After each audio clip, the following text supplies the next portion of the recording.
1.20 update is here, and the whole Minecraft wood supply been turned upside down. So if they are excited about new mobs like a camel or sniffer, or they're interested with new armor trims.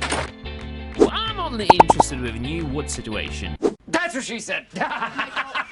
When it comes to the woods, we've been given cherry biome, which provide new types of tree. There's something I'm more interested with, and it's use of old good bamboo. And if you play like me, who use tons of wood on the chest or other craftable items, this is something that will change everything forever. You see, I decided to get ready for 1.20 update. I know, it's here already, but we just about to update our server, and that's best time to get ready for it. As you know, I've been building my new storage system, and amount of hoppers and chests I use was just overwhelming. Which I asked myself how to make it less expensive when it comes to building on the next big project. And 1.20 update gives us the answer, as bamboo become new king of Minecraft. Now, as always, if you just want to see a specific part of a video, use the tabs below. And remember to leave a like and subscribe to the channel if you're new. Oh, and you know what? Leave some comments for me, as it helps me to improve on future videos. I have two objectives for today's episodes, starting with taking on a bamboo farm, hopefully best bamboo farm ever existing, and then getting more work done for the castle area. You know, I can't just leave building out of any episode. It is my jam. Nice. I spent some time taking care of this area. I stripped down one layer of the floor and replaced it with a path pattern.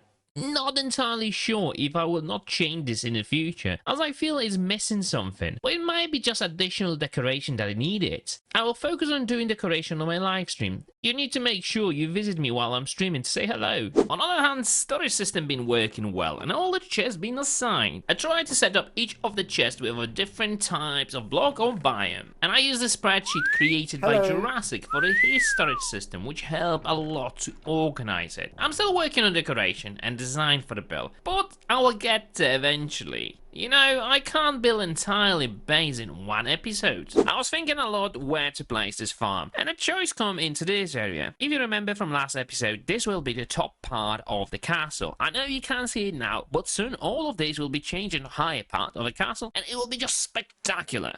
On the screen next to me, you will see all of the items required for today's farm. Luckily for me, I've got loads left over redstone item from the last build I made. Before we start building anything on the server, let's jump into my creative worlds, where I will try to explain you how to build this step by step. This is the first design of a farm we will work on today. It is fully automatic farm that will collect and harvest without any help needed. And this is ready product. I've extended area for a better rate and sort of couple issues with it. Now let's get into building this. Start with placing two double chests connected with the hoppers and get the 20 hoppers out of a top chest.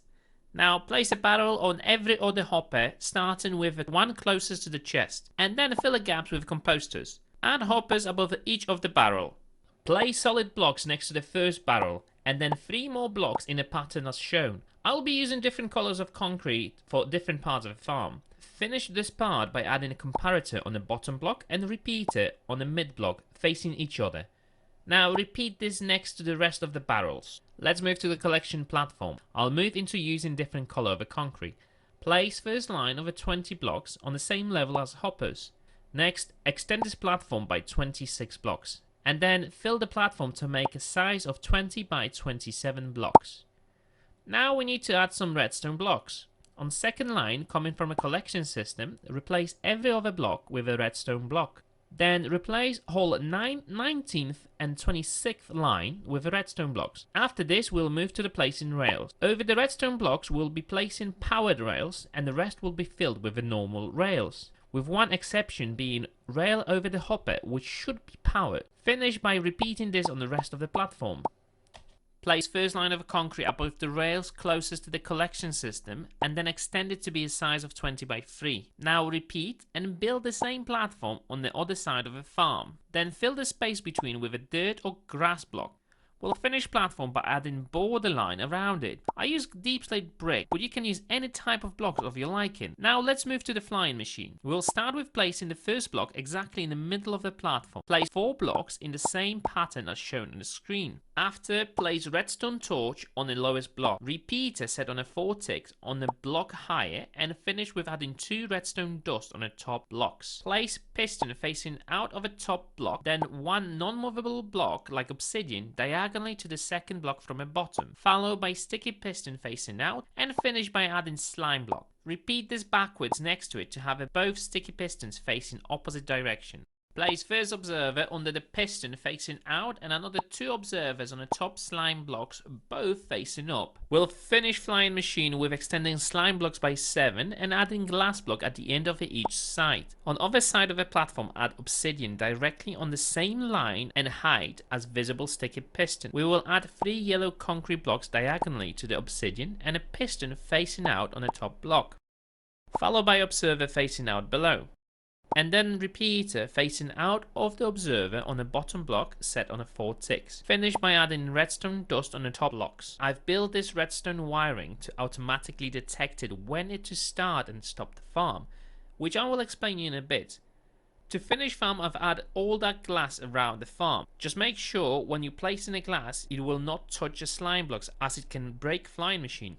So we now roughly know how to build this farm. Let's pick all of the required items and get into the building it on the Interrealm server.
Farm is done and working like a dream. As you can see, it's already produced loads of bamboo, and I even changed some of this into the blocks. For sure I will not be short of a wood anytime soon. It still needs a little bit of adjusting as some of the bamboo stays on the top of the walls, but this can be sorted later and it's working well and it's not massive loss anyway. Oh!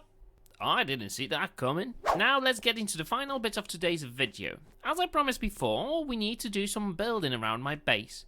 You see all these blue circles around the base? They are the spots where we'll place all the towers around the castle.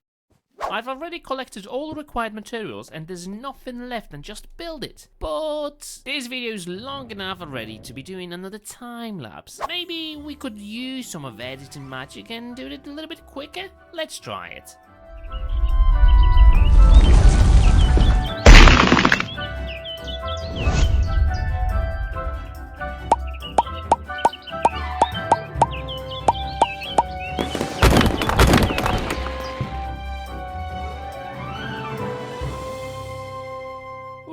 Home sweet home. Bases start looking pretty good. Still loads to do, but we are getting closer every day. For now, I hope you enjoyed today's episode. Make sure to leave a like and subscribe to the channel if you're new. Hope you will have a nice day and I'll see you soon. Bye bye.